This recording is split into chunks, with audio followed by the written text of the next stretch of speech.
I think the biggest difference between, especially the younger you get, the biggest difference between a younger student and an older student is younger students don't care about being bad at something. I want you to imagine that you're not learning, you're watching your grandchild learn. Don't say anything to yourself that you wouldn't say to your grandchild. Welcome to the Stubbornly Young Podcast, episode 17. I've got a guest, Brian Reynolds, founder of The Bridge Teachers, an online platform that teaches visitors and subscribers about the game of bridge. And to be clear, today's conversation won't really be so much about bridge, the card game. Listeners who care nothing about the game of bridge, that's fine. I'll be speaking with Brian about Rule 7 of Stubbornly Young, learn something new. Learning something new keeps life interesting, keeps us interesting. So with Brian, whose business and life are both around teaching, I thought it would be fun to explore learning using the game of bridge sort of as a metaphor, perhaps, for learning anything new. And for those of you who follow Brian, love him from a bridge perspective, love his world of bridge, that may be why you're listening, but you won't get better at playing bridge from this episode. Maybe, though, you might get better at being stubbornly young. So with that context, Brian, are you ready to jump in? Absolutely. I'm super excited. Good. Now, I will admit this, that when I told people I'd be interviewing a bridge teacher, and that was sort of the context, one comment I got is, great, you can learn bridge and you can hang out with the old ladies. Now, You learned bridge in college as a young man, but based on what you see, what are the demographics for bridge? Yeah, the average age of a bridge player in the U.S. last I heard was 73 and steadily rising. The really funny thing is that my grandmother, before she passed, used to love to tell the story of I think we were at a chess tournament, and next door there was a bridge tournament. I was playing in the chess tournament, and my grandmother never played bridge. And she was like, she was teasing me. She's like, maybe I'll go play bridge. And I said, oh, Grandma, you're not old enough to play bridge.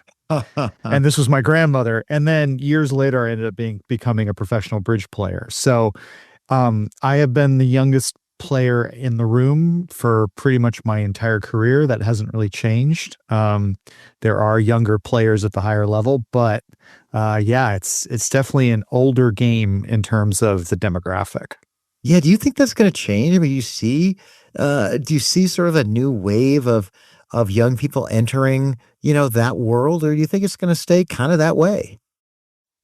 I don't think it can stay that way, and I really hope it changes. I think that if you look at something like chess.com, where they didn't even really know how they were going to get their funding, and then all of a sudden it became this huge resurgence in chess, everything from YouTube streamers to people keep playing on Twitch to a much younger crowd taking on chess, which was weird for me to see because I haven't played chess since like my senior year of high school. And I think that bridge as a community needs that. That we need kids. The youngest I've ever taught was 6 years old. We need kids playing in, middle school, junior high, high school. And then I think probably what happens with most activities that you do sort of extracurricular in school is you might be passionate about it until you get through college. And then, other things take precedence, whether that's, family, everything, family, life, work, careers, a whole bit. Yeah. But then you come back to it, or maybe you find time on the weekends. So it's so funny. They're my grown sons, have both gotten into chess.com lately. And they have, they get into these like quick 10-minute matches and this stuff. And they're really into it. Yeah. So, and that's what I'm hoping starts happening for bridge because, speaking as someone who used to play chess a lot, for my age at a highly competitive level, I actually prefer bridge as a game. And so I think that people who like chess, if they give bridge a try, they might find that they like it as much or more. They might not like it as much, which is fine. But I think that it's all about getting people to try it, right? It's similar with everything. I mean, like I find that most of the things that I love people, I go, oh, well, you should try, like Yeah, yeah, yeah. I'm studying singing right now because I've always wanted to be a singer. And I just started like 6 months ago being very serious about my practice and studying and things like that. And I'm just like all about, like, when people are like, singing, talk about singing, I'm like, oh, you have to do this and this and this. So I think that if we can get people to find the game, then they'll just develop the passion for it Yeah. if they like it. Are there parallels in how you're learning to sing Yeah. and how you teach students to play bridge? Absolutely. Absolutely. Like what? Well, I'm a big believer in diligent practice. So there's 5 aspects of diligent practice. Everything from consulting with an expert to, practicing mindfully with intention, feedback, things like that. So I don't think there's any difference between learning singing and learning knitting. When you think about how you're learning to sing, are you doing this deliberately because you want to become good at it? Or are you doing this because you want to enjoy it and it seems like fun? I've never been good at doing things for fun. I wish I was better at it. When I was a kid, I really liked bowling, like super, like loved it. And then we moved to the Midwest, and I ended up becoming semi-professional at it. So I wish I had more hobbies. What I have are hobbies that become like, well, I'm going to practice 3 hours a day. And I know that I'm an outlier in that sense. So when I'm talking to people about things they're passionate about, I really try to think about what fits into their life and what makes them happy. Well, I'm going to come back to that as we talk about learning. But first thing I wanted to ask you is, in teaching, have you discovered just differences in how younger students want to learn bridge from, my audience, 50s, 60s and beyond? Right. Do they approach it differently, and do you approach it differently? Yes, for sure. So with younger people, I talk a lot less because they're willing to have me not talk. I don't. What's that mean? What's the why? What are they doing instead? Just playing? They're just playing. They're trying things out. I think the biggest difference between, especially the younger you get, the biggest difference between a younger student and an older student is younger students don't care about being bad at something. They don't care because they have no perspective of what can happen if you're not good at something you're trying to do. They don't have enough results where something went wrong and then they felt bad. And as we get older, we have all this knowledge of like, if I do this wrong, I know what's coming, right? I feel regret. Mm-hmm. Especially kids will do something. They don't care if it's stupid or dumb, or they're just trying things. So does that make the learning faster for them? I would think it would. A lot faster. Like most of what I do when I'm teaching, regardless of the subject, is just try to get people to be kind to themselves while they're beginners or while they're learning a new skill. Because if you can let go of any attachment or ego about being good at something and simply do it, then it frees up your brain to learn from what you just did. Yeah, that makes perfect sense. In fact, I'm listening to a book on Audible, and I'm pulling it up right now, and it's called Hidden Potential by Adam Grant. And he talks a lot about foreign language learners and how quickly they can progress if they don't mind looking bad, making mistakes. If they don't mind saying the wrong words, if they don't mind saying embarrassing phrases, they progress so much faster than people that worry about making mistakes. I couldn't agree more. I have to check out this book. It sounds fantastic. I love books like that. Yeah, I'll shoot it to you. Hidden Potential by Adam Grant, the famous psychologist, author, and speaker, and all that. But so now, when older, so are you saying? Am I gathering what you mean, Brian? When adults want you to talk more, it's because they want you to talk to them long enough and hard enough that they don't make as many mistakes. Sure. I mean, that doesn't sound very productive at all. No, and it's something you always have to balance. You have to balance the students' emotional needs, right? They might be Yeah. sensitive, they might feel a certain way with what you know will be effective. I know the most effective way to learn anything is to do it, mess it up, get some of it right, get some of it wrong, get feedback on what was Yeah. good. I like to focus on what's good. I like to just remember the good and forget about everything else. And then just repeat that cycle as frequently as you Yeah. can. So if I were your neighbor, would I Yeah. notice your bad singing for a while until you became until you became good You at it? you might knock on my door and say, "If you do that scale one more time, I'm gonna park my Buick through your Huh. bedroom." Well, the younger learners, okay, they learn sort of more freely, Yes. in your experience. Now, that's probably not always the case, but it's the pattern, right? But do younger learners and older learners have different objectives when they're learning? Like, do they, in your experience, want something different? Well, that's actually one of the first things I ask any student, regardless of what they wanna learn, is, "Well, what is your goal right now?" But I mean, I'm not a singing coach, but if someone came to me, I want to be an Mm, excellent singer, I'd be like, well, what's your goal? Right? You want to be better at yeah. karaoke or you want to be on Broadway? And those paths are completely different. And people's goals can change. But I think knowing what your goal is will help inform you, the student. Yeah. Yeah. That's a really good point. I mean, I've been learning pickleball, and Uh-huh. oh, man, every time I say that, it just drives me nuts. I wish they'd come up with a better name for it. But in any case, I've been learning it, and I'm one who likes to get good enough to a certain point, at least to where I feel like I can compete and enjoy the competitive aspect of a sport. Win or lose, it doesn't really actually matter that much, although I try really, really hard to win.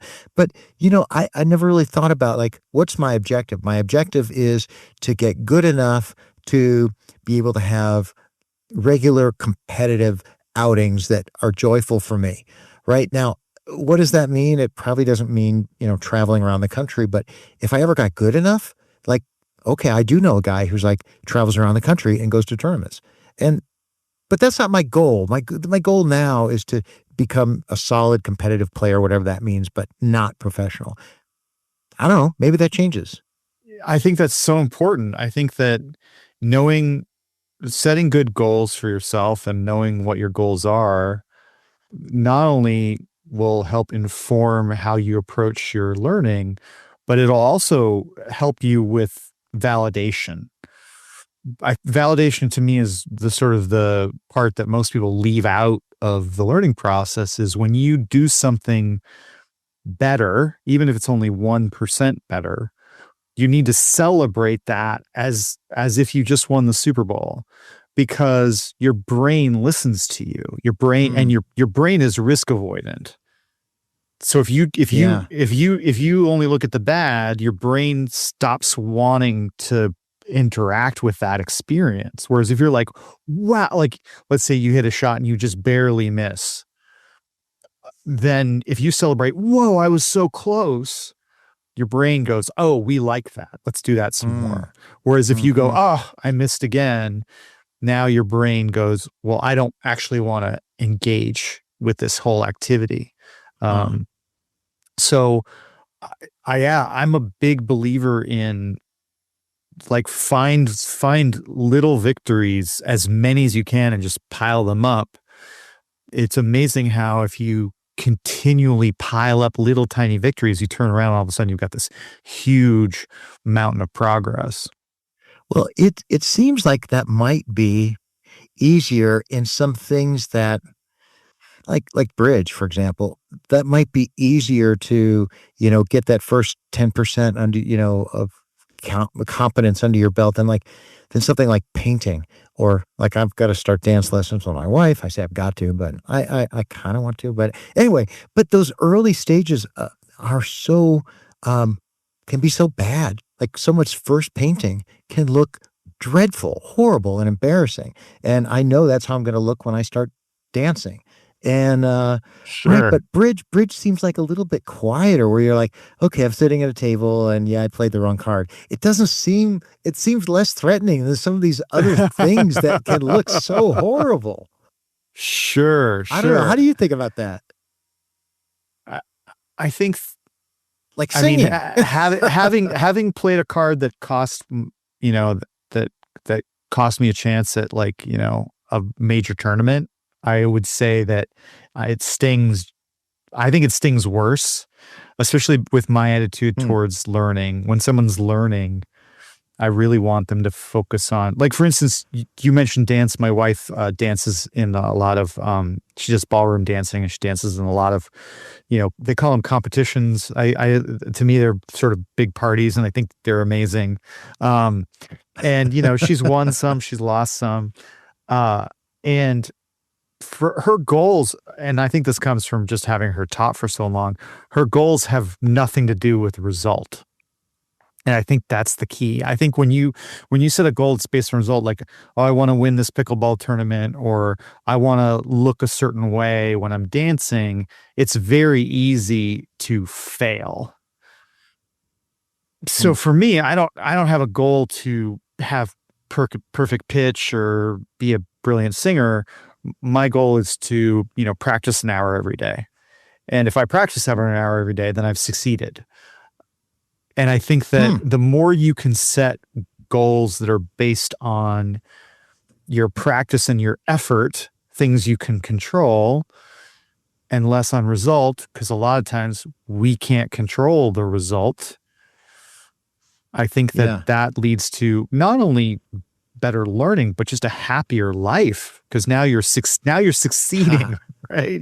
You're not failing. Yeah, that's a really good point. I would think about it like, I mentioned like my inclination when I learn anything new is to get to some point where I can enjoy a competitive Mhm. something.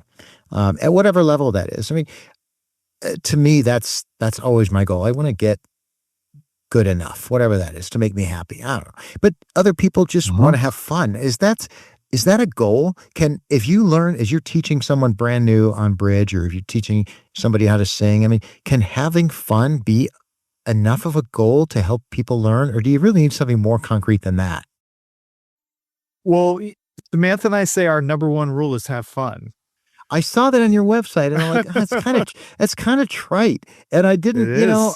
I know. And so talk more about that because that doesn't satisfy me. Yeah, no, I get that. I get that.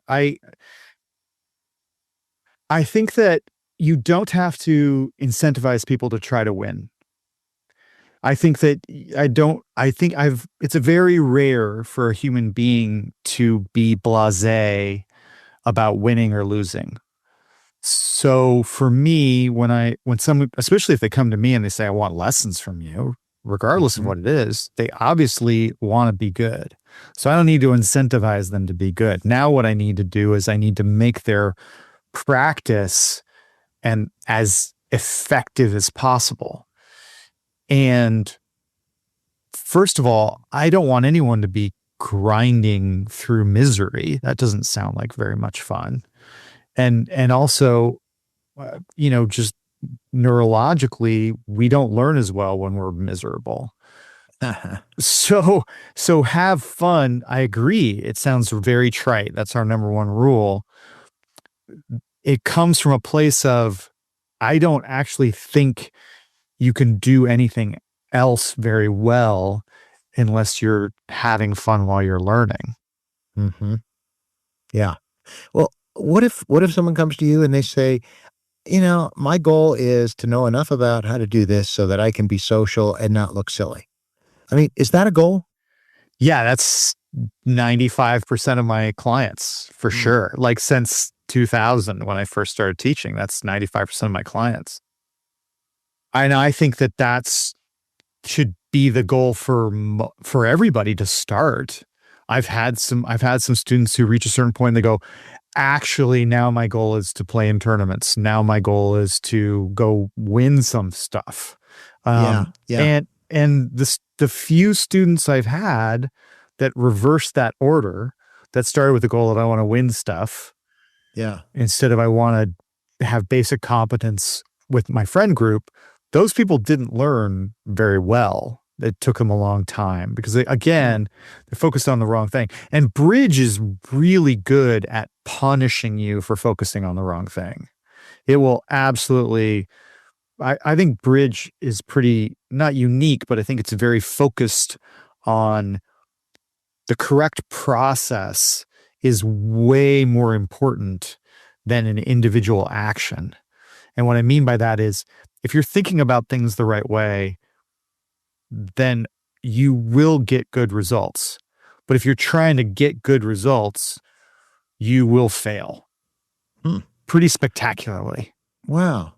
And just to reframe this up about bridge, and because we're not really going to be talking further about the game, but I mean, is it possible without a whole long journey to become what you described as competent in a social circle?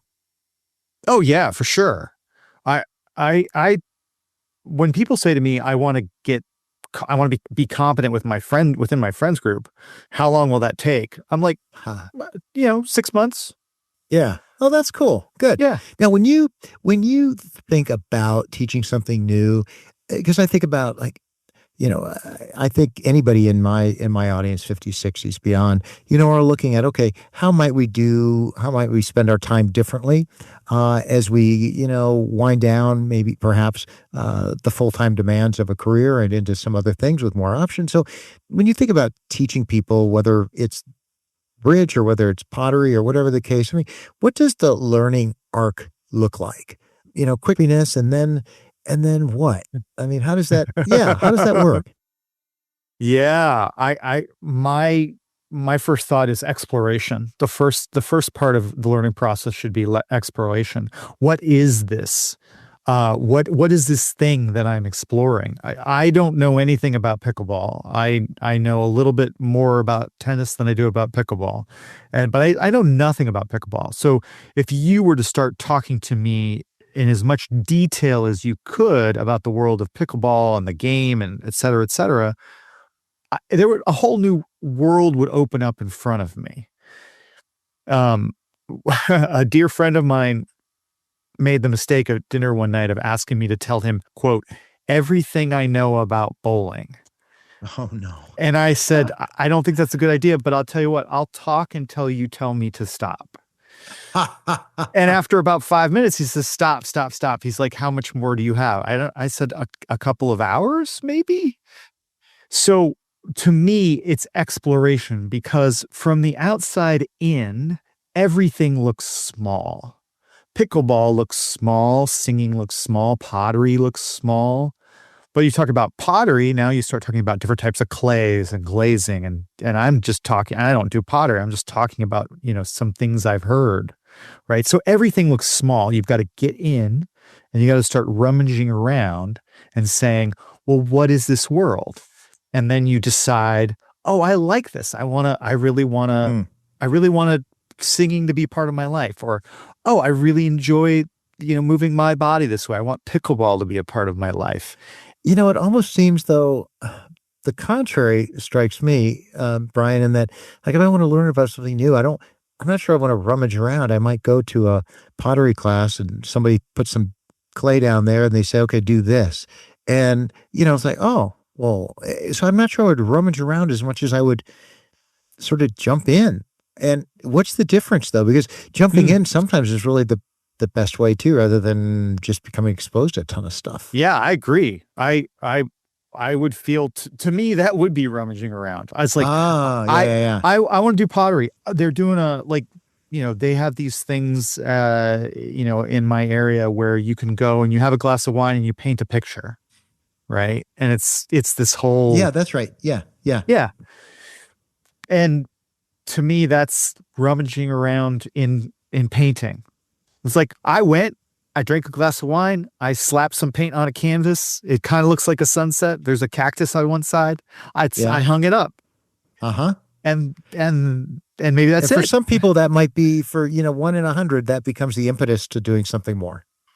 Exactly. Yeah. Exactly. Do you ever see students who you think have a knack for it? And, the game of bridge, like, man, this person could be awesome. My God, I've never seen somebody get out. And they just don't care. Like, yeah, I just want to play. I mean, do you see that?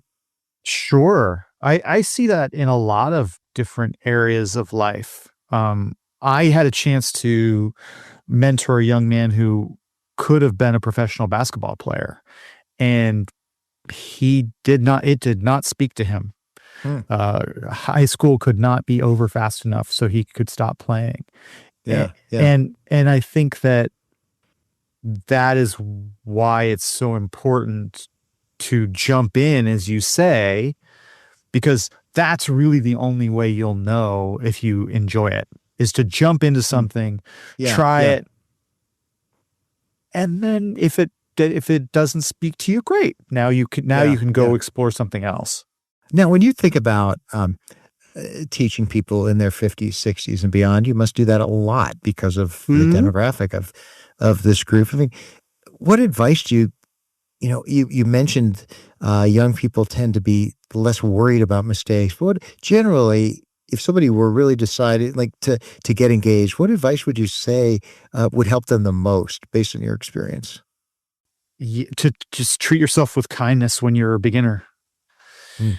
I'm really a big fan of this idea of, I say this a lot to my older students who have grandkids. I said, I want you to imagine that you're not learning, you're watching your grandchild learn. Don't say anything to yourself that you wouldn't say to your grandchild. So if you wouldn't call your grandchild a stupid idiot, please don't call yourself a stupid idiot.